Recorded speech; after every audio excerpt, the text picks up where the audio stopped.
Редовните профилактични прегледи би следвало да започнат след навършване на 50 годишна възраст. При пациенти, които имат генетична предиспозиция или имат близки родственици с диагностициран карцином на простатна жлеза, тези прегледи би следвало да започнат с навършване на 45 годишна възраст.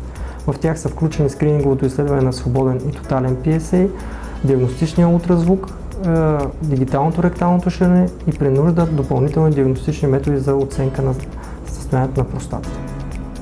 Най-важното е заболяването да бъде диагностицирано преди появата на симптомите.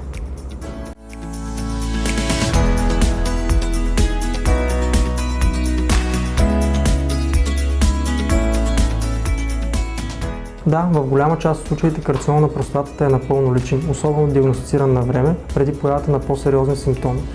Като съвет към всички пациенти, които наближават въпросната възраст 45-50 години, нека да използват всички скринингови методи, които предоставя нашата национална здравноосигурителна система, както и да не се притесняват да посещават уролог. Страхът е естествен, но не бива да бъде причина за непосещаване на лекарска практика. Ранното диагностициране би помогнало за по-доброто качество на живот, което ще имате вие и вашето семейство.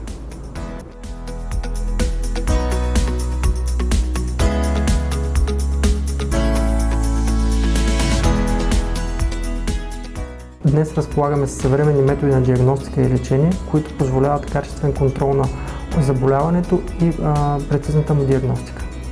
Съвременната урология се стреми не само да лекува заболяването, а да запази качеството на живот на пациента.